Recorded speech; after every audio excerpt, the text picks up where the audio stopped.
আমরা আনন্দিত, আমরা ঈদটা উপভোগ করতেছি।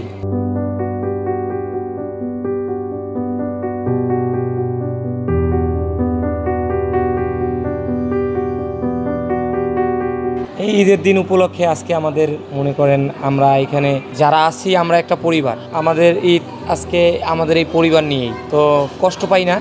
আপনারা আছেন সাংবাদিক ভাই বোনেরা এবং কি আমাদের ডক্টর, নার্স, ব্রাদার, আনুষঙ্গিক যারা আছে হসপিটালের কর্মকর্তা কর্মচারী, প্লাস আমাদের রুগী ভাইরা আছি, এদেরকে নিয়েই আমাদের ঈদটা কাটতেছে।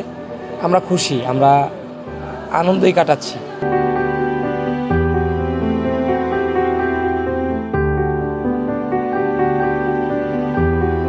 আমাদের মনে কষ্ট থাকতো যদি আজকে স্বৈরাচার থাকতো, খুনি হাসিনা থাকতো, আমাদের হয়তো ভাই হাসি মুখটা থাকতো না, আর এই ঈদ পর্যন্ত আমরা যাইতে পারতাম না।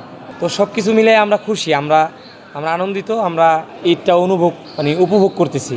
এটা আমরা কষ্ট পাচ্ছি না যে বাসায় নাই তাতে কী হয়েছে। এখানে আমাদের অনেক ভাই বোন আছে, আমাদের আন্টিরা আছে, আমাদের আপুরা আছে, ভাইয়েরা আছে, সবাইকে নিয়ে এনজয় করতেছি। তারপর আপনারা আছেন।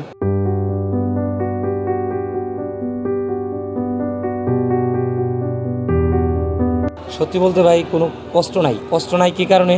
কারণ এই যখন মনে হয় যে আমি বেঁচে আছি, আমার একটা পা অসুস্থ, আমার তো অন্য অঙ্গ প্রত্যঙ্গ সুস্থ আছে, আমার ভাইয়েরা তো জীবন দিয়ে দিছে দেশের জন্য, গণতন্ত্রের জন্য, মানুষের বাক স্বাধীনতার জন্য, মানুষের মৌলিক চাহিদার জন্য, এগুলোর জন্য আমার ভাইয়েরা জীবন দিছে। আর আমরা, আল্লাহ তো আমাদের বাঁচায় রাখছে, সেই জন্যই মনে করেন কষ্ট পাই না।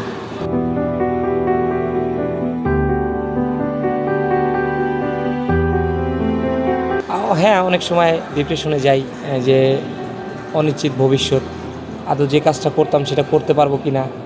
তারপরে আরেকটা দল যখন আসবে, আমার নিজের দলই, আমি যে দলটা করি তারা কেমন করবে, তারা কি আবার স্বৈরাচার হবে কি না, তারা কি ভালো কিছু করবে কি না, এই চিন্তাগুলো আসে। যখন ভাবি তখন একটু ডিপ্রেশনে যাই। তো আবার মনে সাহস নেই, আল্লাহর উপরে ভরসা রাখি যে আল্লাহ আমাদের সৃষ্টি করছে, সে তো সব কিছুই করতে পারে। তো সব কিছু মিলে যখন দেখি যে না, আমরা এই দেশ থেকে স্বৈরাচার মুক্ত করতে পারছি, তখন ভালো লাগে। হয়তোবা আমি কষ্ট পাচ্ছি বা আমার সাথে অনেক ভাইয়েরাও কষ্ট পাচ্ছে, কিন্তু হাজার কষ্টের মধ্যে দিয়েও আপনি সবার সাক্ষাৎকার নিলে সবাই এই কথাটাই বলবে, দেখবেন হাজার কষ্টের মধ্যেও আমাদের মুখে হাসি।